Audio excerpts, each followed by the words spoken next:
দুবাইয়ে আটক বাংলাদেশের সাবেক পুলিশের মহাপরিদর্শক বেনজির আহমেদকে দেশে ফিরিয়ে আনার প্রক্রিয়া কি শেষ পর্যায়ে? এমনই একটি দাবি উঠে এসেছে সাম্প্রতিক এক প্রতিবেদনে। সেখানে বলা হয়েছে, প্রত্যর্পণ প্রক্রিয়া এগিয়ে নিতে বাংলাদেশ সরকার কূটনৈতিক ও প্রশাসনিক পর্যায়ে একাধিক উদ্যোগ নিয়েছে। প্রতিবেদন অনুযায়ী গত ৮ জুলাই দেশের একটি গোয়েন্দা সংস্থার মহাপরিচালকের নেতৃত্বে ৪ সদস্যের একটি প্রতিনিধি দল বিমান বাংলাদেশ এয়ারলাইন্সের ফ্লাইটে দুবাই যায়। সেখানে দুবাই পুলিশের সঙ্গে প্রাথমিক পর্যায়ের আলোচনা শেষে ১২ জুলাই তারা দেশে ফিরে আসে।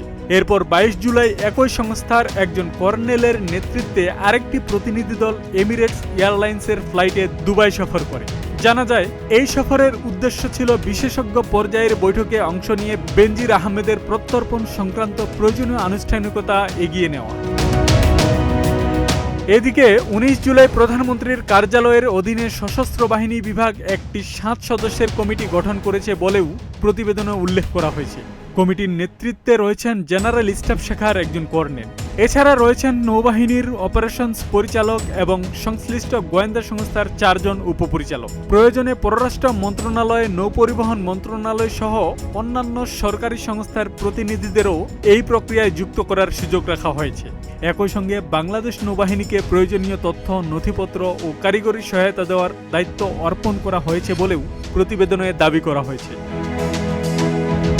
তবে গুরুত্বপূর্ণ বিষয় হলো, এ পর্যন্ত বাংলাদেশ সরকার কিংবা সংযুক্ত আরব আমিরাতের সংশ্লিষ্ট কর্তৃপক্ষ বেনজির আহমেদের প্রত্যর্পণ প্রক্রিয়া নিয়ে কোনো পূর্ণাঙ্গ আনুষ্ঠানিক বিবৃতি দেয়নি।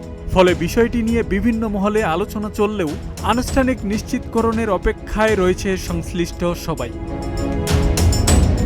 বেনজির আহমেদকে দেশে ফিরিয়ে আনার প্রক্রিয়া আদৌ কতটা এগিয়েছে, নাকি এটি এখনও কেবল আলোচনার পর্যায়ে রয়েছে, সেই প্রশ্নের উত্তর মিলবে দুই দেশের আনুষ্ঠানিক অবস্থান স্পষ্ট হওয়ার পরই।